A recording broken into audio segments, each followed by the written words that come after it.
follow their rules and go Harvey and Charles and then Jaime. Okay. Devil's advocate here. Sure, please, we need him. Because I heard Harry on the radio talking about this as an idea. And I thought, well, gee, it's interesting. They can take money out of the improvements to neighborhoods just because builders are building and what have you,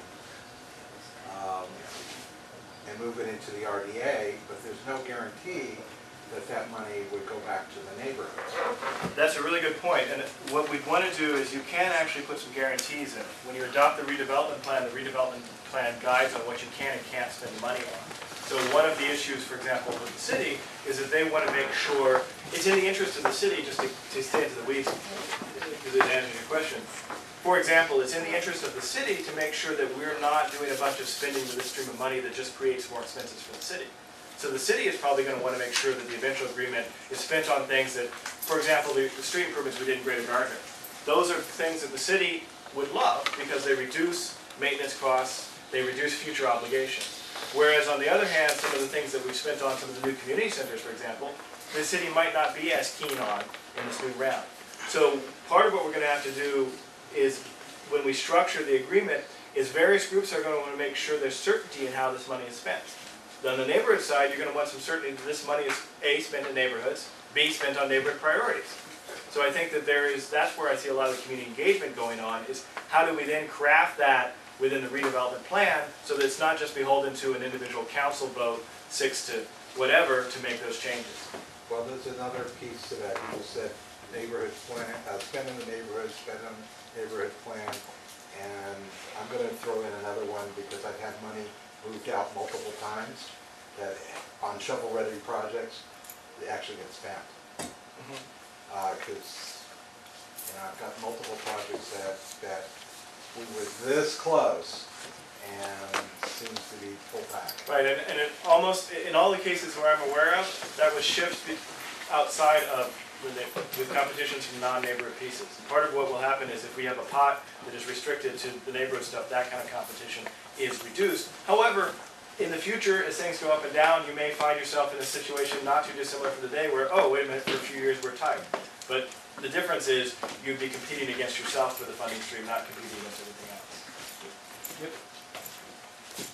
Kip, it sounds, you make it sound like it's like no big deal, but it's not that easy. It's easy to say those words, but this is people are gonna be pissed off, right? So, and Harvey brought up the point, right? That the money needs to stay within the NACs, right? Because the NACs have this, they're already crippled because your property has, when you sell it, it says you're part of redevelopment, right? So that's number one. Number two is that the other problem is that this money, staff needs to be dedicated to that money as well, because the first thing the city's going to do is they're going to cut people, right? And that can't happen again. Well, a couple of things. If I've made it sound easy, I apologize. I was talking about this to my staff earlier, and I said, this is the most complicated project I have been involved in 20 years of public service negotiations, including working in armed conflicts overseas. So this is more complicated than anything I have ever done. And I think that the devil's advocate and the questions that you're raising are foundational ones that absolutely have to be solved as part of this. And it's part of the reason I wanted to raise it early, because I think it's not only a question of advocacy, which is going to be very important, but also some really complex community process on crafting an agreement that meets the needs of the school districts, the county, the city, the redevelopment agency, and provides some certainty to the neighborhoods that their investments over time are going to reside within those neighborhoods. So you're absolutely right in characterizing this as terrifically complex. Jaime. Kip, I will steer a little bit more the pot. One thing that had always concerned me since the state rates, the state started taking money away from redevelopment money away, and the lawsuit to get, well, I don't know if we're gonna be able, or redevelopment agencies association is gonna be able to get money back, but we're preparing for a second round, or we said, I mean, the redevelopment agency association is preparing for a second round of, to try to stop those raids. Right. The only thing, as I communicated with the, once I had the opportunity to talk to the president of the redevelopment associations in California, and he said that the only way that this could really work is mobilizing the people. If we can get, so my question goes to, if we, and they're elected officials that approve that, you know, that money to be taken away, so it's a political thing.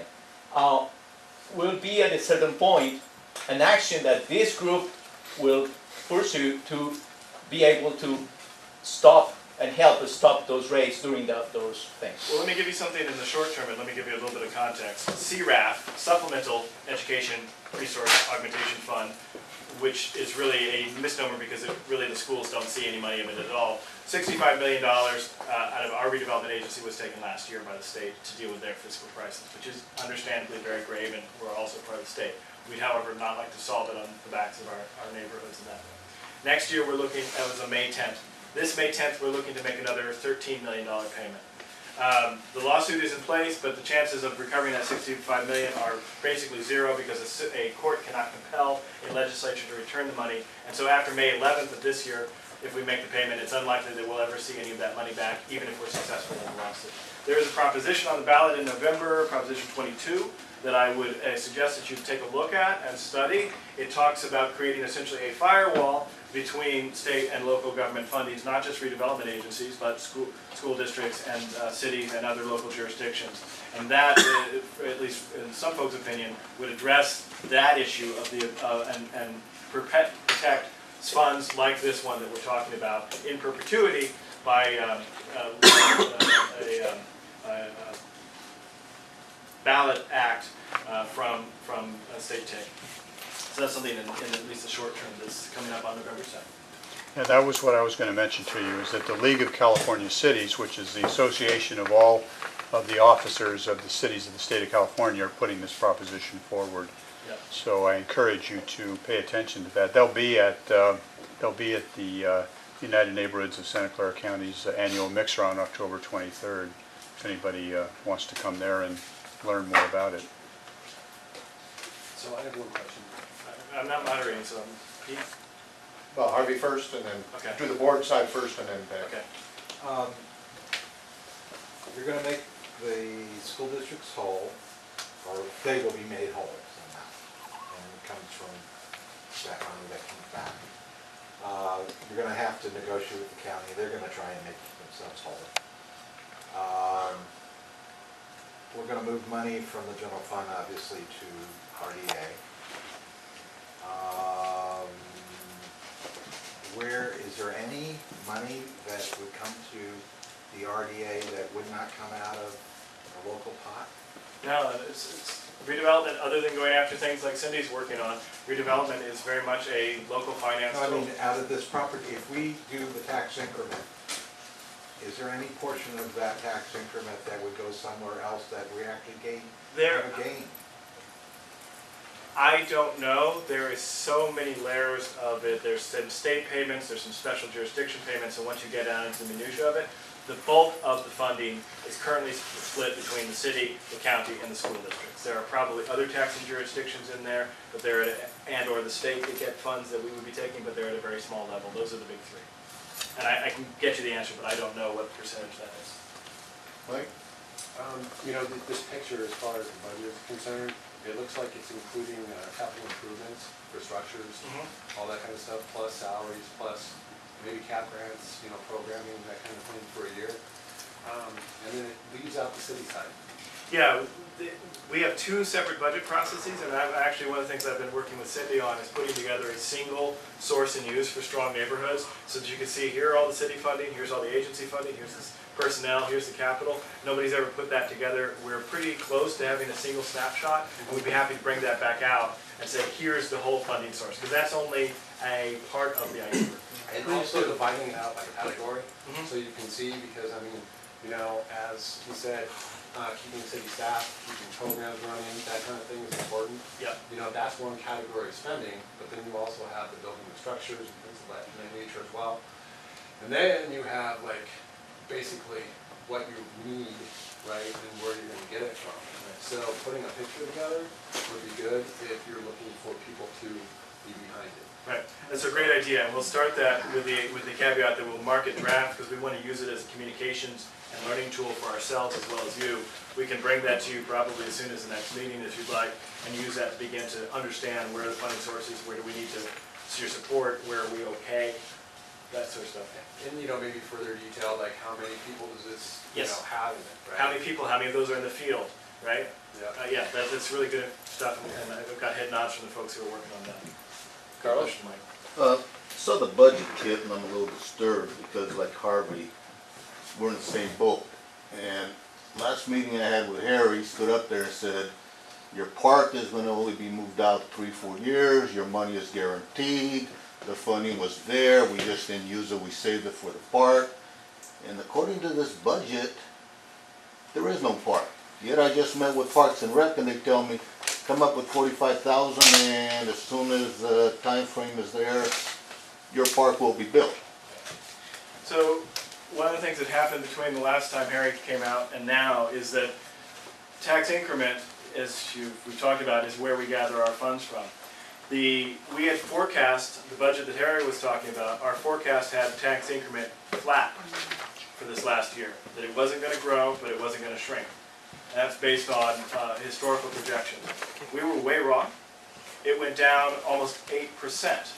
Now, it sounds like a lot, but it's really much more than that. Because if this is the tax increment, which is approximately $180 million a year is what we gather in tax increment, $180 million, sounds like we're great. Well, almost all of that is committed already to debt service to pay off bonds for things that we've already built. So, let's say 90% of that is taken up, and this is not the exact figure. Well, then if you have a 7% drop, you only have 3% left, and that's your entire budget.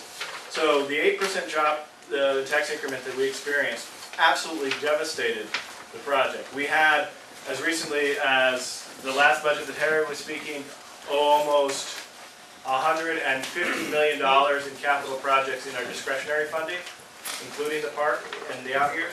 This budget has $61 million. So you've been reduced by 2/3 the amount of capital and operating funds that are available. And that, at the time that he spoke, based on our forecast, we didn't see that reduction. So the world it's a sea change. And what happens, which really shouldn't come as a surprise to us, is we tend to lag behind the economy by approximately 18 to 24 months.